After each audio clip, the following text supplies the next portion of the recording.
Bon, bonjour, petite vidéo hors série avec une belle bien coiffée.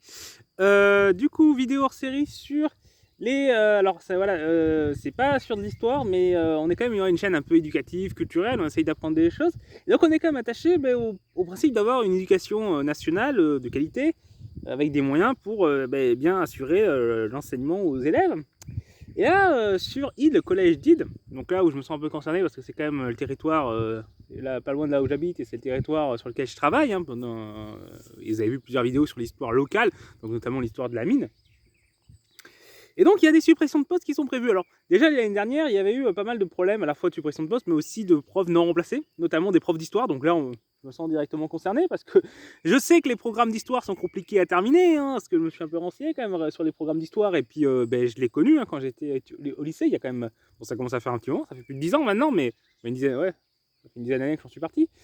Mais les programmes d'histoire ont galéré à les finir, y compris quand on avait le prof toute l'année. Alors si en plus on a une partie de l'année où on n'a pas de prof d'histoire, le programme d'histoire, il est un peu niqué et on le finit pas. Et donc soit ça met dans la merde pour le bac, soit ça veut dire qu'il y a une partie de ce qu'on est censé apprendre, qui sont quand même des bases importantes pour comprendre le monde, la société et notre passé, qu'on n'a pas. Et ça, forcément, nous, histoire d'apprendre, on essaie justement d'apprendre des choses sur ce passé, d'approfondir à la fois la connaissance par curiosité, mais aussi pour mieux comprendre le fonctionnement. Notamment, c'est aussi pour ça qu'on a fait un peu d'histoire des élections, histoire politique. Tout ça, on l'a pas. Tout ça, ça va manquer, et ça nous pose vraiment problème. Et là, même si les postes supprimés, c'est SVT, technologie, c'est pas de l'histoire, mais ça reste quand même des choses importantes à connaître. Et ça fait quand même toujours un enseignement qui sera de moins bonne qualité. Soit assuré par des profs qui vont être surchargés de classe, donc ils pourront faire un moins bon travail, soit assuré par des vacataires non titularisés et souvent non formés. Parce que enseigner, c'est un boulot.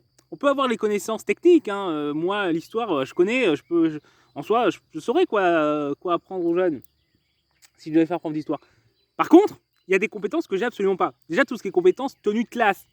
Parce qu'autant, oui, je propose des cours particuliers, voilà, mais c'est un élève, tu as un élève en face de toi, ça se tient. Et quand tu as une classe de 30, 35, 40 élèves, ça s'improvise pas de la tenir, la classe, de faire une discipline, de se faire respecter. Honnêtement, moi, je serais sûrement absolument nul, déplorable là-dedans. Parce que là, en face, j'ai pas besoin de faire une discipline, quand je fais les vidéos YouTube. Là, vous n'êtes pas en face de moi quand je fais la vidéo, et après, s'il y a de l'indiscipline dans les commentaires, je peux juste supprimer le commentaire et ça pose pas de problème. C'est beaucoup plus facile. Tenir une classe, je ne saurais pas faire. Ensuite, il y a l'aspect notation aussi. Parce que la notation de classe, enfin, la notation, oui, d'une classe, d'un devoir, d'un travail, c'est pas si facile que ça, quoi. C'est-à-dire, comment tu juges, tu peux juger si c'est plus ou moins bon, mais quelle note ça mérite, c'est compliqué. Quand t'as jamais fait, faut un peu avoir des outils de comparaison. Donc ça aussi, ça peut être un problème. Puis même construire un cours, ça demande comme du boulot, ça demande comme un peu d'expérience de savoir comment bien construire le cours, bien la pédagogie. Alors, un peu d'expérience de mon côté de médiation, ça peut aider. Mais voilà, c'est quand même un vrai métier, ça s'apprend d'enseigner. Ça s'apprend d'enseigner, ça s'apprend de tenir une classe. Et remplacer ça par des vacataires, des gens qui n'ont pas cette formation, ça veut dire que ça sera moins bien fait. Il y aura une moins bonne discipline dans la classe. Après, certains vont bien se débrouiller, certains peuvent avoir un certain talent naturel, mais à certains endroits, ça risque d'être compliqué, quoi. Et du coup, ça peut être des classes qui vont être défavorisées, qui auront un enseignement de moins bonne qualité, même si la personne qui leur enseigne est bon sur l'aspect théorique et technique, mais pas sur l'aspect pédagogique, parce que, encore une fois, c'est un métier. Donc même si là, je vous apprends pas grand-chose sur l'histoire, je trouvais quand même important de prendre position sur le sujet, parce que ça me pose problème de voir des classes fermées dans des collèges comme ça, les collèges de petites communes. Et je m'inquiète aussi un peu sur l'avenir du collège, parce que c'est comme un endroit où beaucoup de choses ont fermé, depuis la fermeture de la mine en 1959. Ah, je peux revenir sur l'histoire, c'est bien ça. Beaucoup de choses ont fermé, parce que le nombre, il y avait des dizaines et des dizaines de commerces qui étaient là, dans différents domaines. Il y avait des boucheries, des boulangeries, des bars, voilà, il y avait plein de trucs. Épiceries, et tout ça, quasiment tout a fermé, quoi. Sur le bois de l'Ampre, il y a même l'école a fermé. Il y a quasiment plus de commerce maintenant. Voilà, c'est les commerces, il faut aller, il reste un peu sur le bourg de Champagnac et un peu plus à Ide, mais la perte c'est énorme. Et avec une perte de population de 40% à peu près depuis 1959 sur les deux communes, bon, c'est sûr que le collège peut paraître aux yeux de certains technocrates là-haut et qui ont uniquement vu en tête le profit et non d'assurer une éducation de qualité, bah, ça peut être vu comme un collège à fermer, après tout, et puis envoyé ailleurs. Donc ça veut dire un collège de proximité qui disparaît, encore devoir aller plus loin, c'est plus compliqué pour les élèves, c'est plus cher de les transporter, c'est plus de pollution aussi.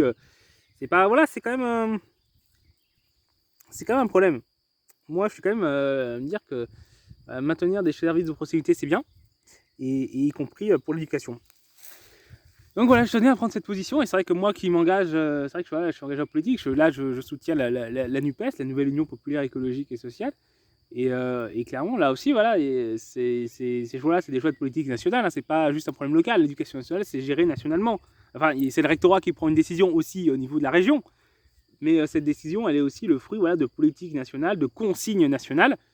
Et on ne peut pas juste agir localement. Il faut agir localement, se battre localement contre cette fermeture. Il y a une pétition qui circule, que je vous invite, si vous êtes du coin, à aller vous renseigner pour la signer. Mais aussi, voilà, nationalement, il faut agir. Il faut agir sur les politiques nationales qui sont menées.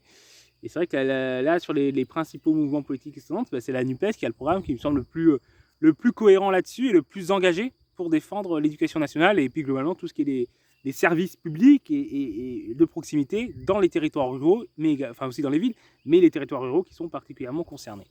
Voilà, donc c'était une petite hors sujet, mais que je trouvais important de prendre position sur la question parce que sur les questions d'éducation, de transmission de la connaissance, je trouve que en tant que chaîne qui essaye de faire ça, c'est important qu'on prenne position, qu'on ait voilà.